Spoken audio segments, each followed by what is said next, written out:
Dr. Bones, Dr. Bones, Dr. Bones.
All right, hopefully third time's a charm here. And again, folks, I'm very, very sorry about the technical issues.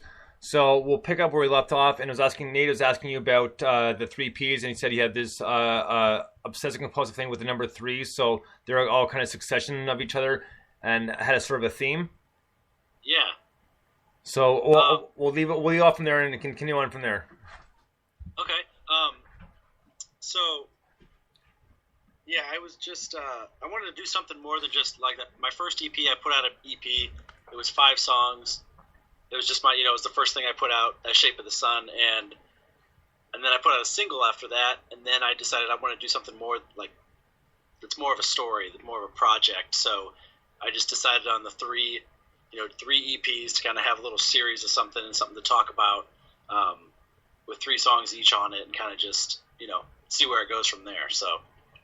Well, it's interesting that you mentioned that because I know of another artist out of New York, Culture Trust, who in 2014, his album was called 2014, and what he was trying to do was pretty much trying to do a song like every month. Oh, okay. So, yeah. have the amount of songs like per month. So it's a good concept. And I like the idea of a theme because a lot of times like bands do it on purpose and sometimes they don't. Sometimes it kind of just comes across that way, which is also a good thing. It wasn't meant to be, but theme wise, what was the if you can give me some sort of a specific behind it, because I mean the song titles kind of give you a little bit of a hint, but just a little bit. Sure. Artificial Hearts, the EP that I just put out it's kind of. It's a little bit of like a play on technology, like technology taking over. Everybody's on their computers all the time, cell phones. But it's even, the song "Real Boy" it's almost about robots. That sounds kind of funny, kind of weird, but like you might not be able to tell it if you're listening to the song. But it's in my mind, I see it's weird. It's like a robot kind of invasion kind of shit. It's strange, but so it sounds weird, but. Well, no, that makes sense though, because when you hear the title before you even hear the song, "Real Boy," I mean that's kind of a concept that people think about, especially nowadays with all the technology and how fast it's moving. It's just incredibly fast. Oh yeah. And before you know it, it could possibly be like T2 with the cyborgs and stuff, right? Exactly. Yeah, and it's not like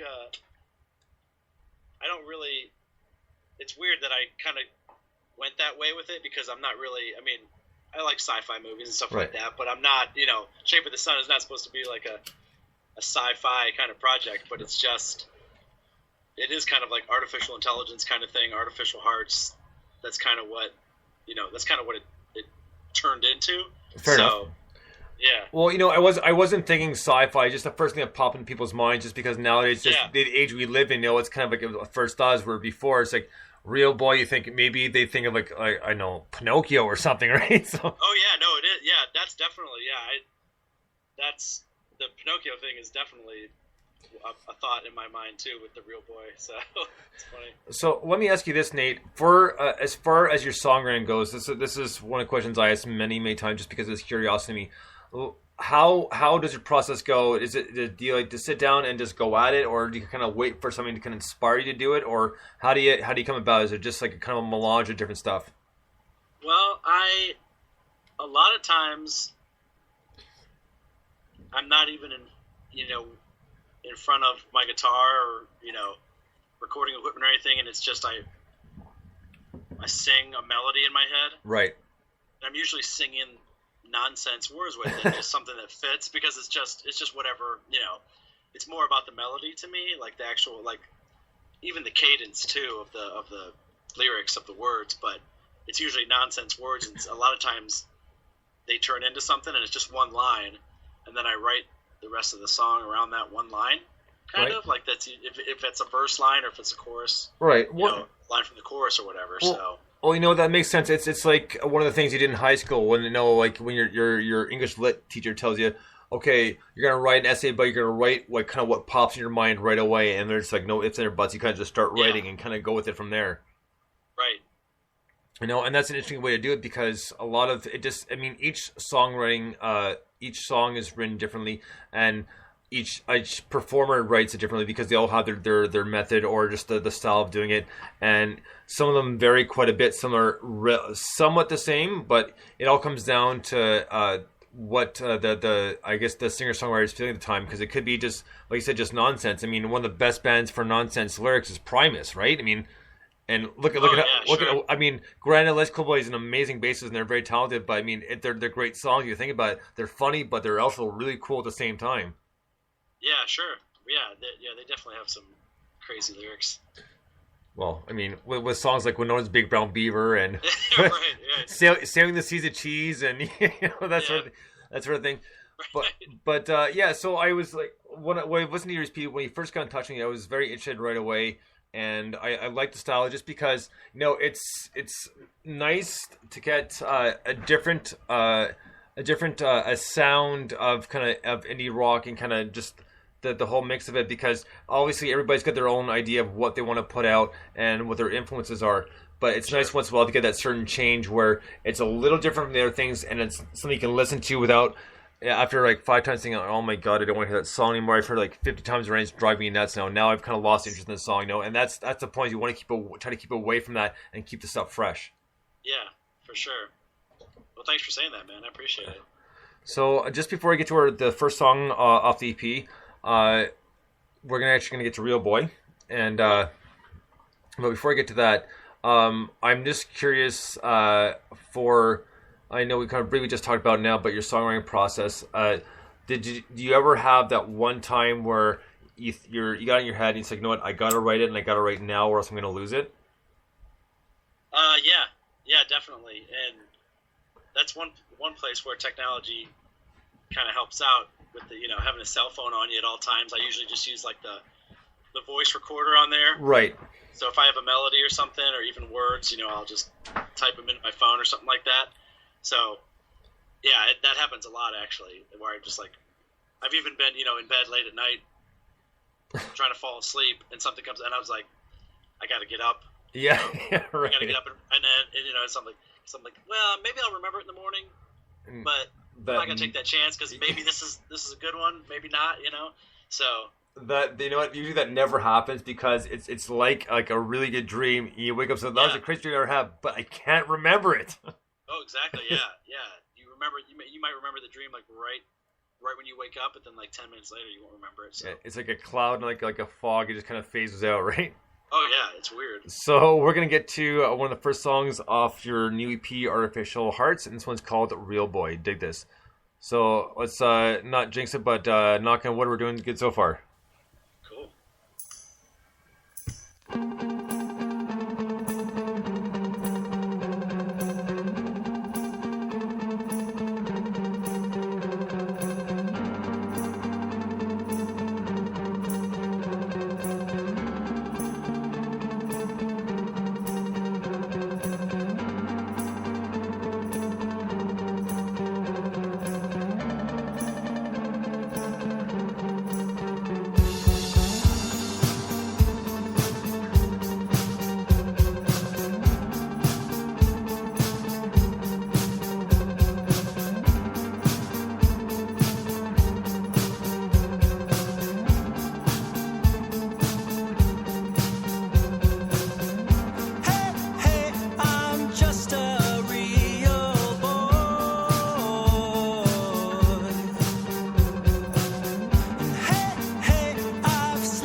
I know I won't be waiting very long. And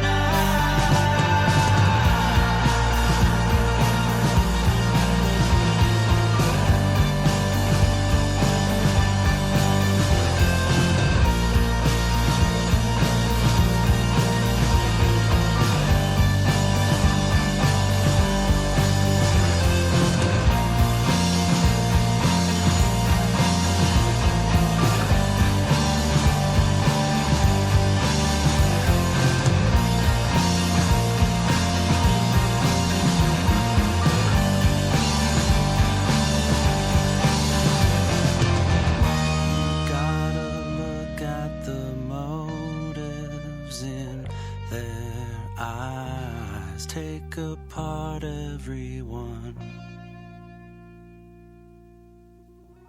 This evolution's enough to blow your mind, but revolution will come. Right on. That was Real Boy and Shape of the Sun. Now, Nate, I'm gonna nail you with that last line. That's quite the finish there. Was that done intentionally, or just kind of just sounded good for the end of the song? You mean the lyrics themselves? The lyrics themselves, yes. It wasn't done for it wasn't done for the end of the song really, because it's like the chorus each time. Right.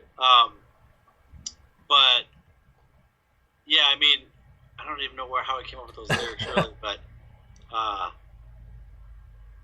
mean, I like to have the chorus at the end in that song just without any, basically all the music kind of fades away and it's just a lyric at the end by itself. Right. Well, it kind of makes it poignant. We'll put it this way: it's a good fade out. Oh, thanks, man. And it just it really with those last few lines, it kind of hits home. And the revolution will come soon. And right now, with everything going on, man, there's no question as to what can happen. We don't want to necessarily think worst case scenario, but at this point, anything can happen. But at the same time, too, I'm not going to get into that too deeply because it's not the point of the show. But sure, we'll just leave it at anything can happen, and the way things are moving, you never know what's going to happen.